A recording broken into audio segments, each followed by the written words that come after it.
הוא נורא ביקש שנצלם בקיירו באיזושהי עיירה. ואמרנו, אתה יודע מה? אנחנו רוצים לצלם בקיירו, אבל אתה תצטרך להפיק לנו את היום הזה. אמר לנו, מה אתם צריכים? תקשיב, אני צריך לצלם חתונה. אני צריך שיהיו שם ניצבים, שיהיו שם המון אנשים, לפחות איזה 60-70 אנשים. והוא אמר, אין בעיה, קיבלת. עכשיו, הרבה פעמים יש פער בין מה שהם אומרים שיקרה למה שבאמת קורה. ואנחנו בעצם מגיעים ליום הגורלי הזה. הלב שלי פועם, ואני אומר, זה הכישלון הכי גדול של החיים שלי, כאילו שאני מוביל עכשיו צוות של קרוב ל-40 אנשים בסירה, שעתיים, נגיע לשם ונדה, נדה, נדה.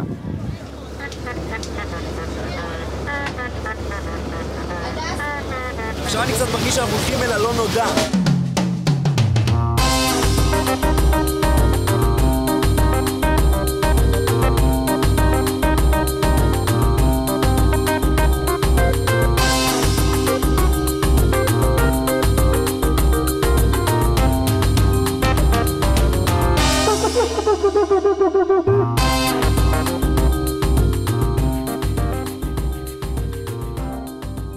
לי קוראים אסף, ואני מישראל.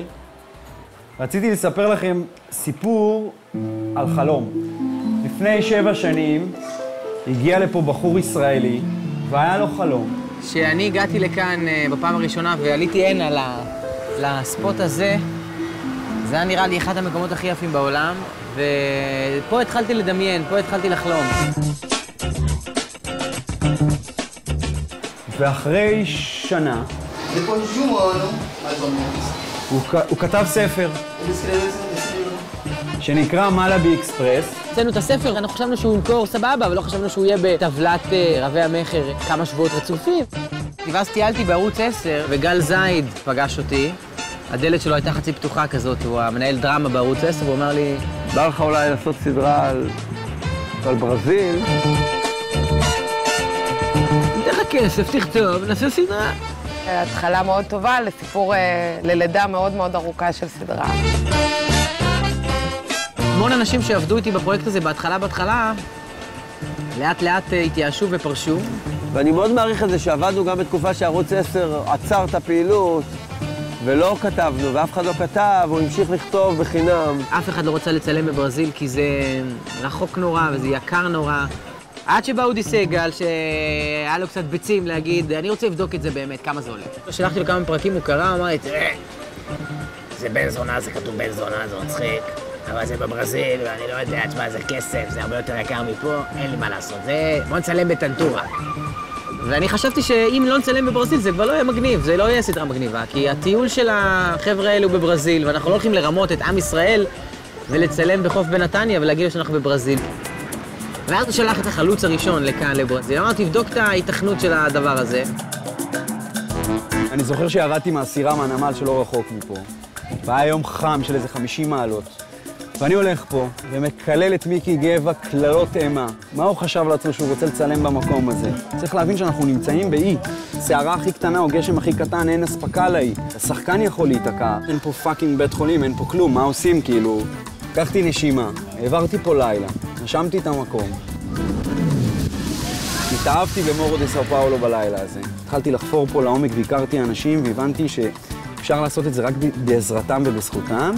בתכלס אמרתי לנאו, אם אני לא בפנים, אין מצב, אין פה סדרה, לא עולים פה לשידור. וברגע שראיתי שאודי סגל בעצם המפיק הראשי, באיזשהו סוג של... כבר אמר לי, נאו, די, הולכים לעשות את זה, על הזין שלי, אנחנו הולכים לעשות את זה, הביצים שלי מספיק גדולות שנוכל לעשות את זה, ומבחינתי היה יאללה, זה האור הירוק להוכיח שאפשר לעשות מהבלתי אפשרי אפשרי. ואז אודי בא לערוץ 10, אמר להם, אני עושה את זה בברזיל. אף אחד לא הבין איך. אני בהתחלה חשבתי שהוא קופץ לבריכה ריקה. באנו ל4 ימים, אני ושלומית.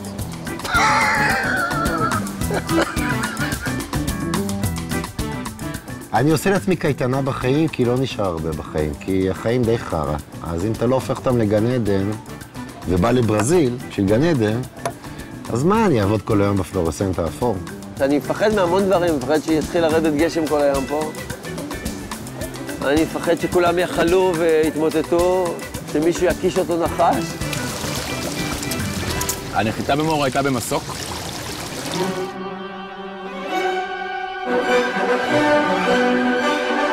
זה ממש יריית פתיחה מדהימה למה שקרה פה. הגדולים, נאווי, בן בכר, מגיגבה.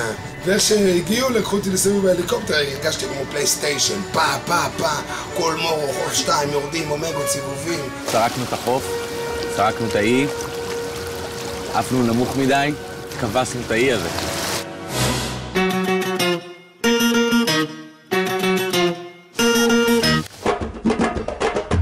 היה איזה רגע אחד כזה שבו הבנתי שוואלה, עשינו את זה. שבסוף כאילו הצלחתי להביא את ה-50 אנשים האלה לאותו מקום שבו כתבתי את הספר כדי לצלם את הסדרה. חי, דיפי. שונית, ארט-דירקטורית. ליאור ורדי מנהלת הפקה, ספיר זגורי, מנהלת תסריט. ואז התחיל מסע הכיבושים של האי הזה. של המקומות הכי יפים פה בעיניי ושל האנשים הכי יפים פה. התחילה ההרפתקה המטורפת הזאת. היי, נהדי. היי.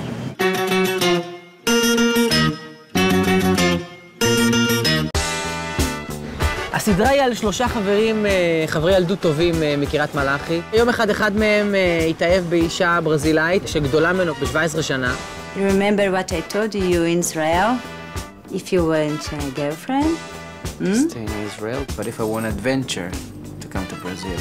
ואז כמובן שהוא לא רצה לנסוע לבד, אז הוא לקח איתו את מושיקו, שהוא אחד החברים הטובים שלו, אולי החבר הכי טוב שלו מאז הבית ספר. ברגע האחרון מצטרף אליהם עוד חבר שלהם, ג'וקה. בשביל להתפרנס הם מקימים דוכן מלאבי פה, שמצליח להם, והם מתפרנסים דרך המכירת מלאבי. על המג'יק מלאבי! על המג'יק מלאבי! הכל היה חשוב לנו במלאבי אקספרס, בעיקר השחקנים. אני מתמחה בשלישיות. שלישייה זה דבר לא פשוט, גם ניסו בעבר לעשות שלישיות, זה לא דבר קל. צריך כאילו ממש את ההתאמה. היו כל מיני אפשרויות של השלישייה הזאת, מי הם יהיו. מיקי היה כמובן הציר. אני חושב שאני מתאהב. איזה עובד, אתה מאהב ולהתאהב. אז הפעם הראשונה שבאתי למורו דה סאו פאולו הייתה בגלל מריה, ברזילאית שפגשתי בארץ ישראל, ועליה כתבתי גם את הספר.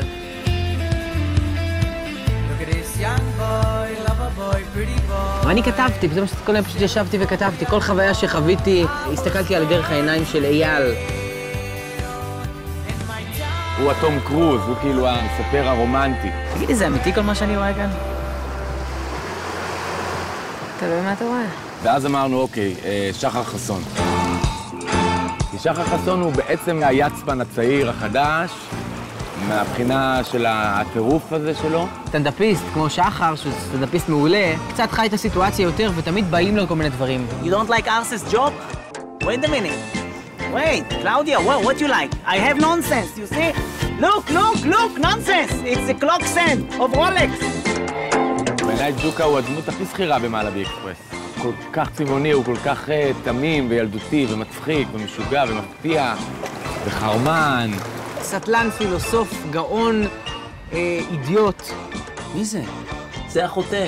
הוא בן 100, איך הוא יכתוב? עובדה, יש לו סומבררו. גם לך יש סומבררו. לא יכול למצוא משובצת. משובצת? זה משובצת, זה פסים, אידיוט. אין, ג'וקה זה ג'וקה. מה נגיד לך? הכל סומו, ג'וקה זה פזרן. מה קורה, אחי? הכל טוב? ג'וקה יכול לבוא לבן אדם, לראות בן אדם ככה, להגיד לו, אחי, קח, אובריגדו. שלך, אובריגדו, זה ג'וקה, אתה מבין? הייתי נותן לו גם את זה, אבל אני צריך את זה לתת לטקסטי של המונית. ומנגד מושיקו, שהוא בעצם האנדרדוג. You give me pork, I'm Jewish. I'm not allowed to eat pig. שמע ישראל, אדוני אלוהינו, אדוני אחד. זונה. יש בו משהו ממש נוגע ללב ביובל. חוץ מזה שהוא שחקן נפלא בעיניי, ורגיש ואמיתי, הוא גם פנטומימאי, הוא גם למד פנטומימה בפריז. שיקו הוא בחור טוב, שהחיים קצת משנים אותו וגם מתאכזרים אליו בכל מיני דרכים. זהו, מאוד דומה אליי, ליובל. בגלל זה הם רצו שאני אשחק את זה. מתח מיני? בין השלישייה? מי, אני, ג'וקה ומושיקו? אני אחבק את מיקי ככה, נשים לו ככה, באמת. אולי אני אשן עם הראש לצד השני? זה נחמד דווקא שירתי עם הראש. כן. נראה לי שיש שם אהבת אמת בין גבר לגבר. שחר מצא לו סצנה בת זונה להתפרק בה, אתה מבין? אני חייב. זה כל הסדרה על הסצנה הזאת. אחי, זה ג'וקה. אליי הם לא נמשכים, לא. תשים לב גם שכל הסצנות ההומואירוטיות בסדרה, שבהם מצולמים גברים בתחתונים, למיקי ולשחר יש 3 כאלה. ומיקי כתב את הסדרה. אז זה בגלל זה בכית? אני לא בכיתי, אני אומר לך, חלאס. אני חושב שזה הצליח.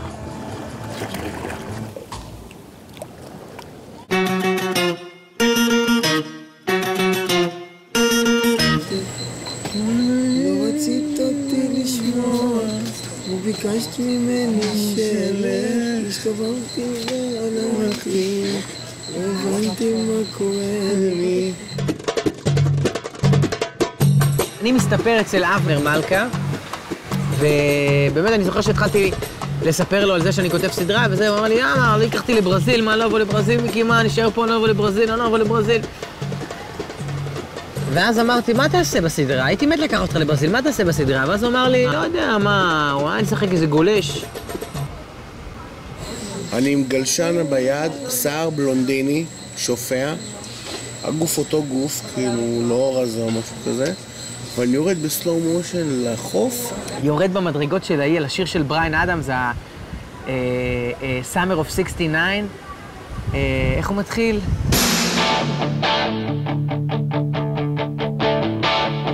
I got my first real 6-string, bought it at the 5 and dime, played it till my fingers bled. Was a summer of 69. אבנר יורד עם הגלשן בסלואו מושן, היה נראה לי נורא מצחיק. ואז התחלתי לכתוב סיפור על זה שיש איזה גולש ששוקל 100 ומשהו קילו באי, ואף אחד לא מאמין לו שהוא גולש, אבל בגלל שלא מאמינים לו הוא עובד על כולם, ובגלל זה הוא מרוויח את כל הכסף של כולם, וזה הקומבינה שלו. מה קרה לכם? זה אבנר, זה גולש, זה נוכל מספר 1 בארץ בגלישת גלים. חגיגה בסנוקר זה עליו. ואז חשבתי מי יכול להצטרף אליו כדי שהם יהיו קריוס ובקטוס כאלה, אתה יודע, כמו איזה צמד כאלה, נוכלים כאלה קטנים. ואיך שקראתי את התסריט אמרתי מיד, זה חייב להיות קוטי, פטרושקה. אף אחד לא ישחק פה, באמא שלי לא היה פה פוצ'יבולי בחיים. אף אחד לא מסיים, אין משחק. אין משחק.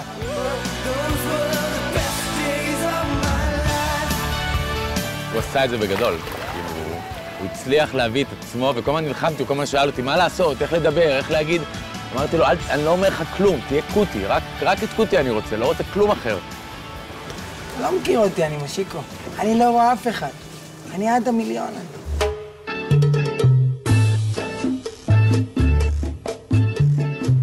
זה הסט של החדר שינה של מלודי אקספרס, ואני גר כאן. עושים פה סקס, קושרים פה אנשים. אני מחליף הרבה מצעים.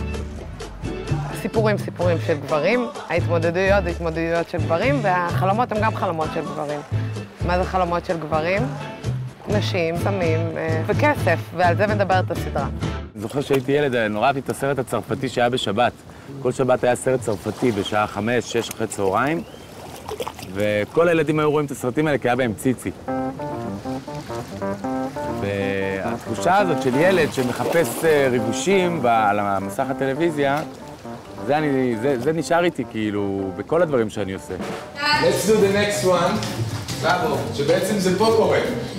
אתה לקח בממוצע נגיד, ואחר כך אתה שם פה רגל, עושה פה מסות ברגליים, מאכילות אותך, יושבות כאן. שנים לא הייתה בארץ סדרה מחרמנת, סקסית, פרועה. אתה לא משקר לי, כבר ראתה. זה היא לא ראתה בסיוטים שלה. אתה רוצה לתפוס את החיים בתחת כזה, וזה אינטרטיימנט, זאת אומרת, זה בידור. אני חושב שבטלוויזיה גם צריכות להיות סדרות שהן כלילות, מחרמנות, מצחיקות. אסקימו לימון, אתה יודע. וכבר הפסיקו לעשות כאלה דברים. זה אסקימו לימון של התקופה שלנו. abraço seu, o toque da sua mão. זה אתה או אתה שהפלאפון שלך חסים מאחורות אותי? היה מסגה סביב הדמות של דנה. עשינו אודישנים כמעט לכל השחקניות בארץ. עדי ממבלוי, בעיניי השחקנית הכי יפה בישראל היום. הכי סקסית, הכי אסקימו לימון בעצם. היא באמת אותן נערות זוהר, פעם קראו לזה, נשים מאוד יפות, מאוד מיניות, שיש מעט כאלה, יש מעט עדיים מבלוי. עזוב אותך מישראליות. פה יש ברזילאיות זורמות, לא עשו לך כאב ראש כמו ישראליות. תחשוב על החיים שלך רק בלי רגשות אשמה. שאני די הגן על המין הנשי פה בסדרה, כי לגברים יש נטייה להזדהות עם הצד הגברי, וכשיש אישה שהיא כותבת איתך, אז היא יכולה להגיד לך, אני לא חושבת שהייתה מתנהגת ככה, ואתה מזלזל בדמות הזאת, היא יותר חכמה מזה, ומגיע לה להיות הרבה יותר דומיננטית מזה.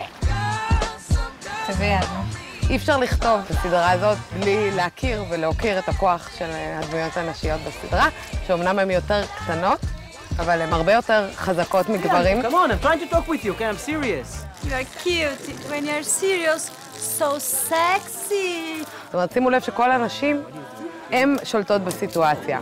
ריה, it's hurt, it's a weapon. ריה!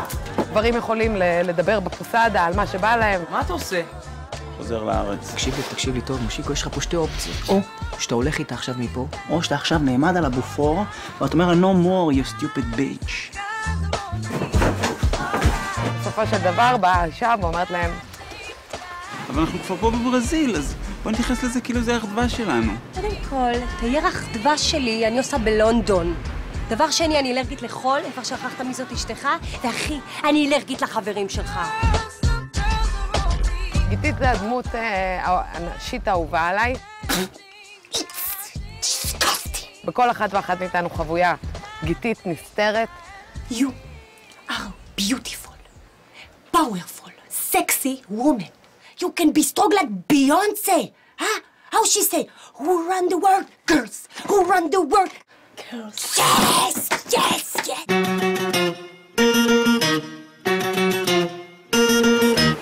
שלוש, שתיים, אחד, ואקשן! תוריד את הסכין! תוריד את הסכין! בלי ראש חגוצה! Lay down there, he's not feeling well, he's very sick. אכול מניוקים מפורקים, משלשלים. תתקתק את הדברים כאלה, לא יכול לקום.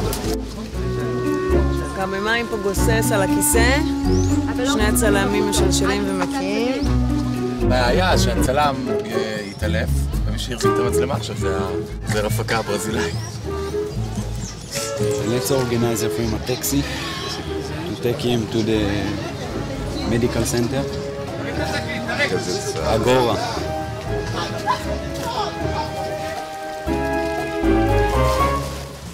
מי שמבין מה זה לעשות את הסדרה הזאת,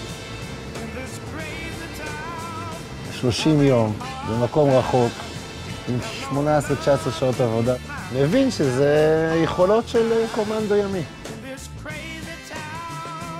אתה לא יכול פה איש צוות אחד שהוא לא קומנדו. אחרת אתה חוזר הביתה בלי חומר. לא יודע איך אני הולך לעשות את זה, פה מלא לצלם. מתי פעם אחרונה עשית רקדום כזה ליום של 17 עמודים בזה שזזים בו מקומות 7-8 שחקנים? זה טילים הדבר. אני כל הזמן על הסט, גם כשאני לא מצטלם, זה מ-6 בבוקר עד לפעמים 12 בלילה, אני לא חושב שעבדתי כל כך קשה מתחילת הקריירה שלי. מהצד זה נראה קצת תמוה. למה במקום כזה מזג האוויר אומר לך לנוח, והנוף אומר לך לנוח, אנשים רצים עם מצלמות ועושים הצגות אחד לשני. Here in Brazil, always wants to work with fun, and the Israeli people works more with pressure. יאללה, דפנה! יאללה. יאללה!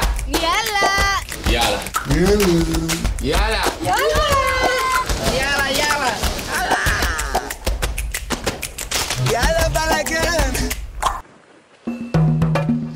הילדים גרם לנו להתרחק מהאזורים היותר פיריים של האי. קראתי באינטרנט שלפני שנתיים נמצא שבט באמזונס אמיתי של ילידים. שלחתי את זה לקירשנבאום, ואז סיפרתי לו את הסיפור, אמרתי לו, אני מחפש את ג'וקה ומושיקו באמזונס, אחרי שהם הלכו לאיבוד באיזה אי של ילידים, ואני פוגש אותך עם המצלמה שלך עושה סרט טבע. אותי פאקינג קירשנבאום! תגיד לי, מה מביא אותך לפה, יא פזרן? אני באתי לאסוף את החברים שלי, קבעתי איתם פה ליד, על החוף, אבל אני לא מוצא אותם עכשיו, אתה מבין? יא קניבלים, אתה קבעת עם החברים שלך? תגיד, אתה ירדת מהפסים? מתברר שבאמת הם תפסו את החברים שלו, ואז מי יכול להציל אותם?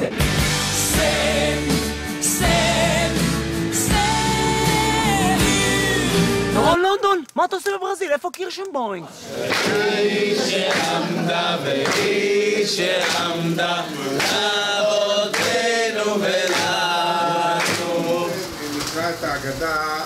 באופן המזורז, כמו שראשוני המתיישבים במורו היו עושים. מעשה ברבי אלעזר בן עזריה, ברבי עקיבא, ברבי טרפון, שהיו מסובים בבני ברק. אנחנו מביאים את מוטי קירשנבאום מהארץ. הוא יושב בסצנה בג'ונגל, עם מלא מדורות, והוא פוגש שם את מלך הילידים, שבעצם מלך הילידים הזה זה נהג מריצה, שליהקנו אותו 2-3 לפני, לימדנו את התפקיד. Eu sou Jesus, sou motorista de táxi, fiz o papel do Reis dos Nativos em Malawi. והוא עכשיו משחק עם מוטי קירשנבאום. מבחינתי מוטי קירשנבאום הוא מר טלוויזיה, כאילו, אם לא המר טלוויזיה של מדינת ישראל. ואתה מסתכל מהצד, וזה נפלא. והבת של מלך הילידים היא זמרת ששרה פה בברים בלילה. והיא הוסיפה שיר שלה, שהיא באמת כתבה והיא שרה ליובל. Sinto tantas coisas que nem sei como falar, só sei sentir quando eu vejo teu olhar em mim. אחד מהחלומות שהיו לי בתוך הסדרה הזאת, זה באמת להצליח לאסוף שחקנים מאותו המקום. לא לזייף שחקן ישראלי שדומה לברזילאי, או שהיה פעם ברזילאי, או לא יודע מה, אלא להביא אנשים שבאמת נמצאים וחיים את המקום.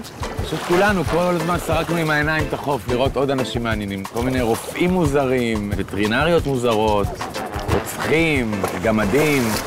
כשאתה משחק עם אנשים שאתה מדבר איתם בשפה שונה משהם מדברים והם גם לא מבינים אנגלית, אז אין לכם שפת ביניים שאתם יכולים לתקשר איתה, אתה צריך להתמודד עם תנועות ידיים, תנועות עיניים. זה שלי זי! החוויה הזאת של לעבוד עם אנשים מקומיים בשפה זרה שאתה בקושי מדבר, זה כיף.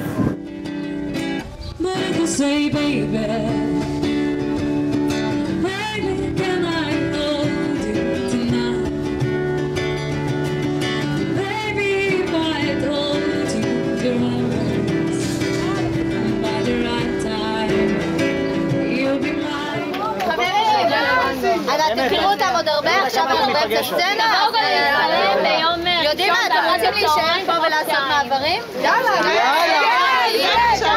למזלנו זה גם מורו דה סאו פאולו, זה אזור שמתויר הרבה על ידי תרמילאים ישראלים, אז גם בהם השתמשנו ויצרנו להם סוג של חוויה בטיול. טלי הייתה מטיילת רגילה. מוצ'ילה. עדיין יש לי מוצ'ילה.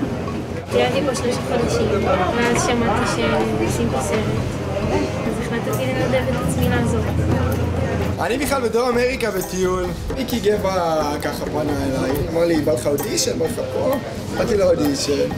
זהו. שיהיה לך בהצלחה עם המלאבי, הרווחת אותו ביושר. אני ליאור גוטה, ואני משחק את ליאור גוטה. עזבתי את הארץ. יותר מדי אנשים רוצים אותי בארון. התחלפתי בגואה 99. הגעתי לפה בגיל 32, אחרי 8 שנים בארצות הברית, עסק של תמונות שם. נפלתי במשבר הכלכלי, התחתנתי, גם התגרשתי. בית שקנינו $500,000, נפל ל-200. נמאס לי מהתמונות, רציתי שינוי, גיל 32, יאללה, נוסע, ברזיל, קוסום מהעולם. וואלה, מיקי גבע הגיע לי פה פעם ראשונה. לפני כמה שנים, ראיתי אותו לפני 3 שנים. באתי, נתתי לו ליאור גוטה בחוף, צחוקים, טאטה. אני אומר לה, אני חייב להיות שחקן מלידה, ליאור גוטה. 8 חודש, משחק מול מצלמה, אחרי צבא, מצלם אותי, שולח את זה לארץ. ואז שהוא בא לפה, כאילו, היה זרימה שאני בפנים. כל היה זה מלא קינים של הג'יהאד. חוף מפוצץ בסמויים, מחופשים לברזילאים. מה אתה חושב כל הממות האלה, אה? שהאידיוט ממולכדות. הרגע הכי באמת מאושר שלי בסדרה הזאת, זה שצילמנו את הסצנה של הבר. סצנה מתישה, ועושים עותק ועותק, הם לא מסוגלים להוציא משפט אחד באנגלית. אנחנו לוקחים רגע הפסקה כדי להתאפס על עצמנו, ופתאום אחד הניצבים הברזילאים שולף גיטרה.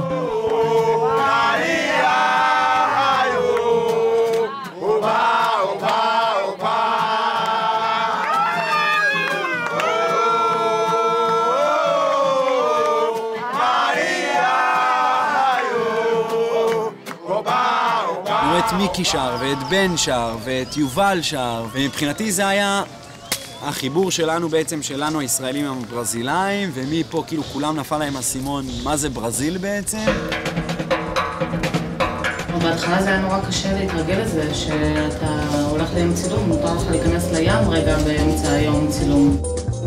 בישראלים יש לנו שר עבודה כזה, ותחושה כזאת שאנחנו צריכים לסבול כל הזמן, ואסור לנו ליהנות, ופתאום פה אתה רואה את האנשים, והם כל כך שמחים. זה סוד העבודה.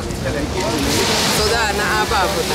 ופתאום אתה מרגיש שוואלה, אמנם אנחנו ביום צילום, אבל אפשר גם לעשות כיף. יש פה איזו תחושה של חופש, זה משהו משוחרר כזה. אין הסתרות פה בברזיל, אני נפתחתי, נפתחה לי צ'קרה פה. מה שיפה בעבודה בברזיל זה שאנשי הצוות מזדמים בגד ים, בעושה קדימאי, הולך פה עם גרב על הזין. כל אחד עושה מה שהוא רוצה, אף אחד לא לבוש כמו שצריך, אפילו אתה. מי שעושה פה את הדוקו הוא בכלל רק כובע.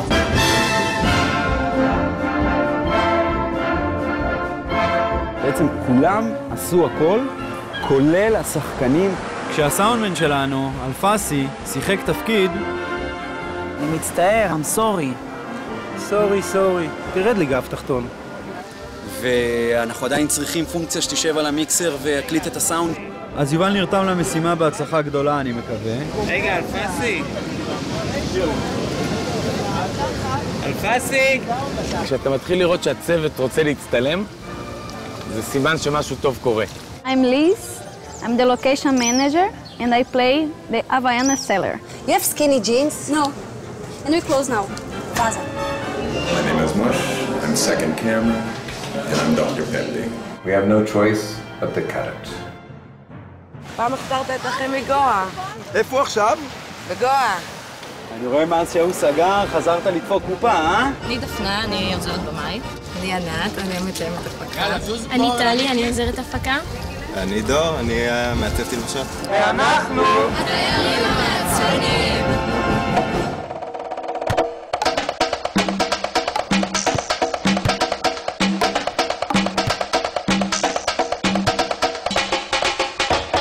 עשינו פה מסיבת מלאבי שתיזכר לדורות.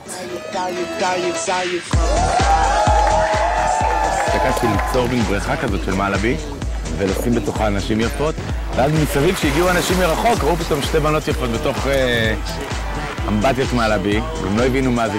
נוצרה התקהלות סביב הבריכה הזאת, והתנפץ, זה היה כמו הרגש כזה, זה היה מדהים.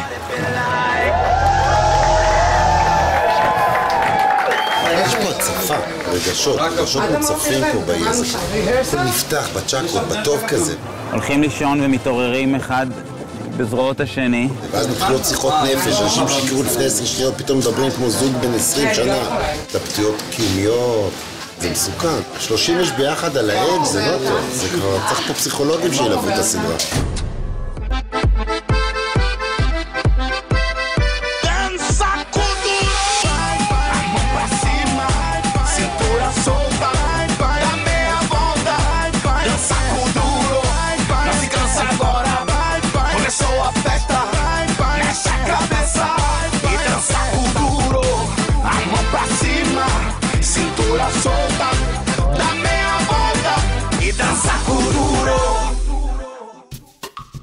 הייתי בשיחה עם ראש העיר בהתחלה שהצגנו לו מה אנחנו מתכננים לצלם פה ואיפה. והוא נורא ביקש שנצלם בקיירו באיזושהי עיירה קטנה. צריך להבין שקיירו זה בסך הכל אי קטן עם כמה בתים צבעוניים וכנסייה. הכנסייה הכי עתיקה בכל באייה, של איזה 600 שנה, ואמרנו, אתה יודע מה, אנחנו רוצים לצלם בקיירו, אבל אתה תצטרך להפיק לנו את היום הזה. אמרנו לנו, מה אתם צריכים? תקשיב, אני צריך שבעצם לצלם חתונה. אני צריך שיהיו שם ניצבים, שיהיו שם המון אנשים, לפחות איזה 60-70 אנשים. והוא אמר, אין בעיה, קיבלת. ובעצם אנחנו עוברים איזה שבוע מטורף שאני כבר חושש ומגיע לבן ומיקי ואומר להם, תקשיבו, אני הולך לבטל את קיירו. זה אי מרוחק של שעתיים הפלגה מפה. אני חושש שלא יהיו ניצבים ולא יהיו אנשים. One more thing about the call sheet for this week. Maybe be ready for change, because maybe we're going to change the day we plan to shoot in Tuesday in Cairo. I want all of us to come with our best clothes, because maybe if we don't have background action, we're all going to need to be there as a wedding guest. אני רק אומר לך שאני צריך שם עוד אנשים, ואני מטפל בזה. ועוד אנשים, ועוד איזה 2 מאמות כאלה, ועוד איזה חברה שלה. היא מתחתנת, לא תבוא חברה שלה ליום של החתונה. ואנחנו בעצם מגיעים ליום הגורלי הזה. הלב שלי פועם, ואני אומר, זה הכישלון הכי גדול של החיים שלי, כאילו שאני מוביל עכשיו צוות של קרוב ל-40 אנשים בסירה 2 לקיירו, נגיע לשם ונדה, נדה, נדה.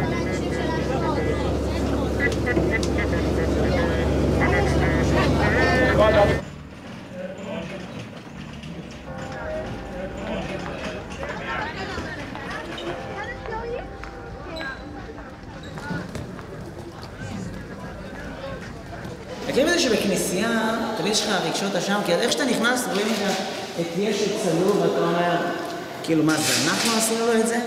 בסדר, נגיד שאנחנו עשינו את זה. בשביל זה צריך להחטיף לנו ככה אלפי שנים.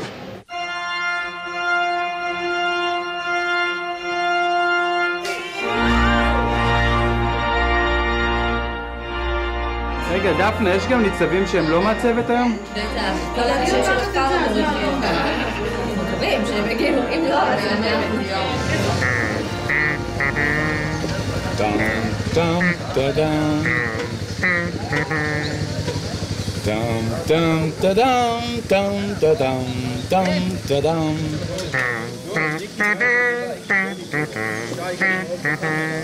לאט לאט, ככל שאנחנו מתקרבים ומתקרבים ומתקרבים, אני אומר, מה יכול לקרות? כאילו, ברזיל כל כך איתנו, כל כך מהירה פנים אלינו. ראש העיר נתן לי את המילה שלו שתבואו, רק תבואו ואני אדאג לכם.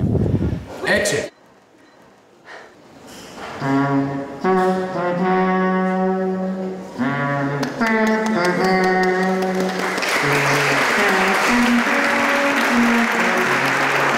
מטורף. סצנה הוליוודית. ואנשים שמחים ומשתפים פעולה, יש שוט מדהים של קהל עומד ויושב ומוחא כפיים. כל זה נוצר בסופו של דבר בזכות יחסי אנוש בין אנשים. אנחנו בהלם, וכמה הם בעניין. התזמורת שלהם, כולם בחוץ. תקלו.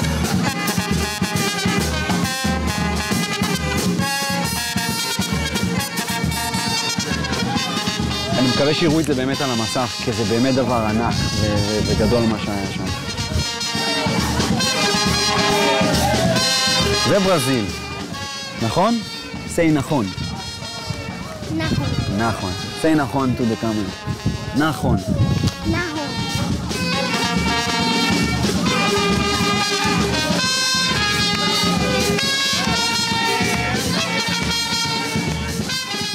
איך קוראים לשם?